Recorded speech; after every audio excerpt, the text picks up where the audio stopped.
we're going to go straight in now to a Q&A with the lovely Sacha Harvey from Lucky Saint. And we've got a kind of a few questions. So rather than me doing a rather poor intro to Sacha, I will let Sacha kind of talk about kind of herself and Lucky Saint, and then we'll kind of get the Q&A underway. So Sacha, over to you.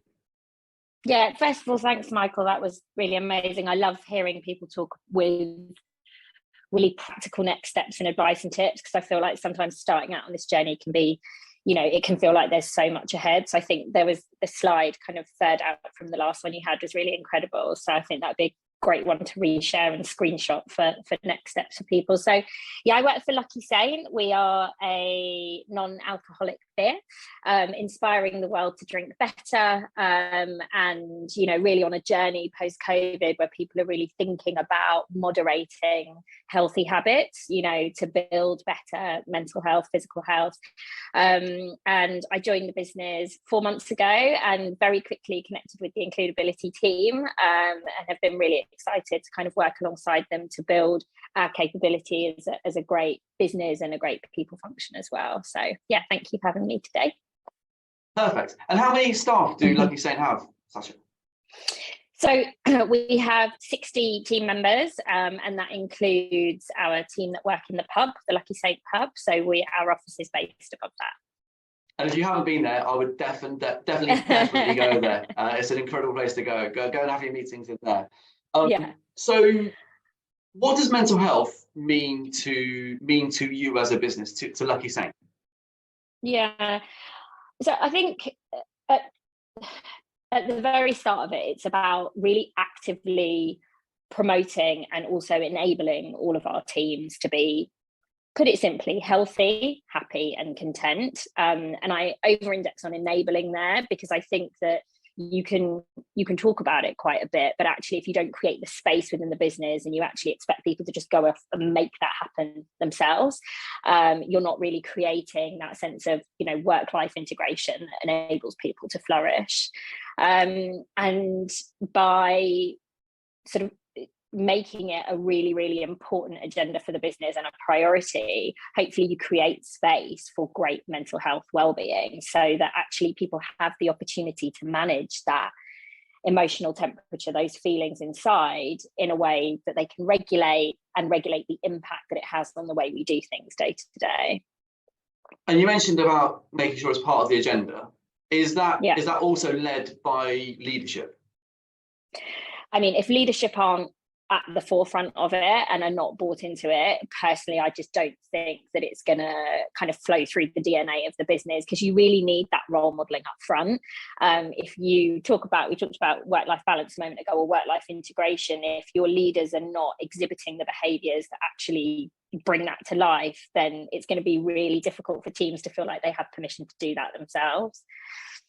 Yeah, and I guess just this might go off kilter from the questions, but yeah, when you talk about kind of enabling, which is I think such a good way to phrase it, in terms of measuring the impact of kind of enabling team members and then them actually feeling comfortable to talk about how they're feeling, do you have kind of a method or a process that you follow to kind of gauge the mental health and the positive side of what you're trying to do by enabling them? Do you measure that in any way? Yeah, we measure it in a couple of different ways. I mean, we do the typical sort of engagement check-ins at various points in the year. We also have particular questions we ask managers to ask in their one-to-ones. So there might be one question that we ask every one-to-one for a few weeks running to actually get a temperature check on something that's really, really key. The other thing that we look at, and this is kind of a really practical way, but is actually what people are spending their time doing and how they see that it adds value to both their professional and their personal well-being, and what time just feels very grey and that it's not adding value. And we kind of try to measure it in that way as well, so that there's development space, there's space to do the job, but there's also space to flourish in there as well. Love that. Such a good way to do it. And what are some of the biggest challenges that you face when it comes to supporting employee mental health? Because I'm guessing that whilst you're doing some incredible stuff, I'm guessing there are still challenges, right?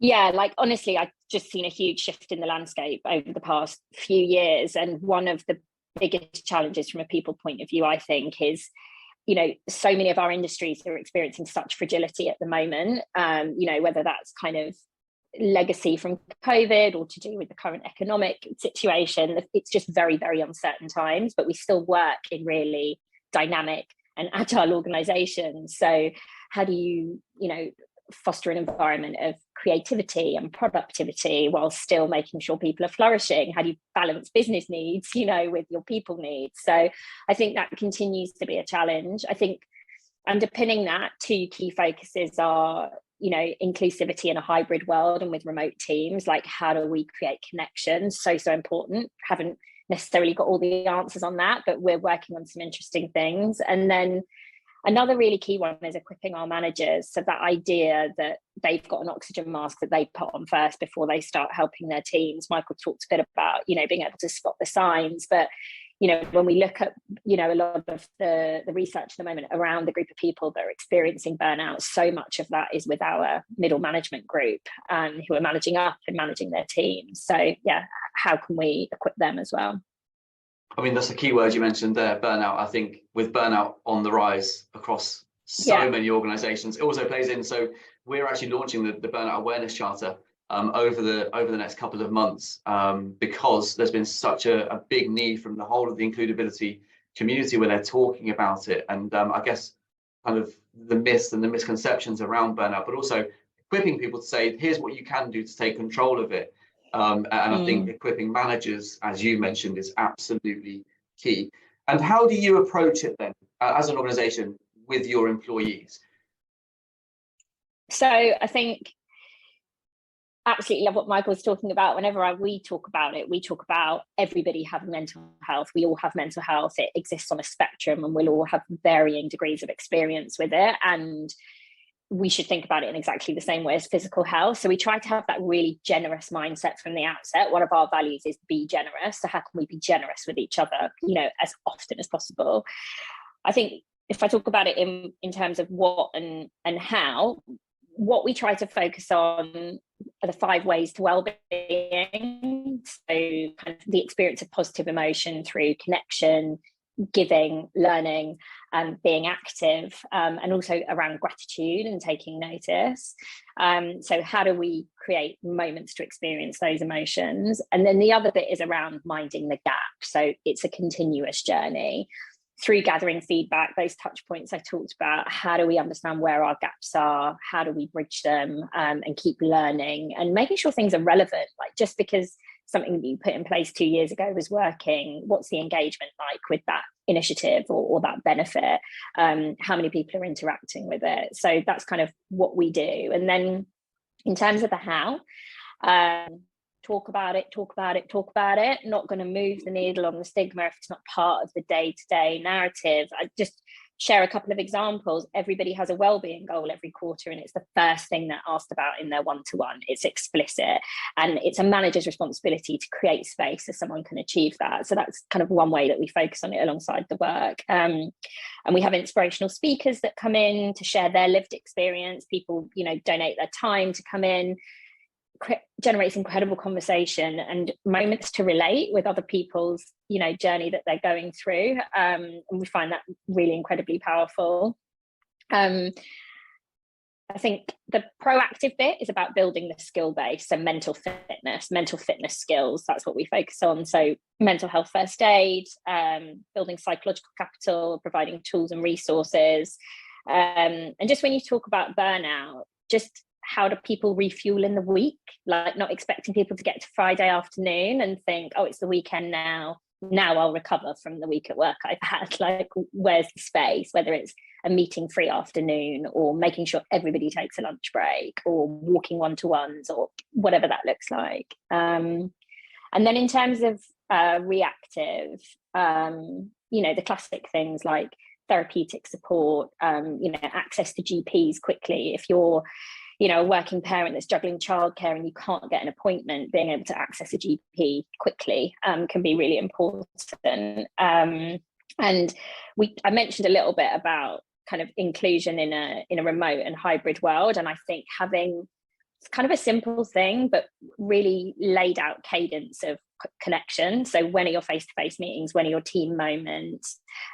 We use an integration with Slack called Donut, which pairs you with people randomly. So I just had my donut with our sales rep in Cornwall yesterday, and it's just a 15-minute chat that we have to connect, nothing about work.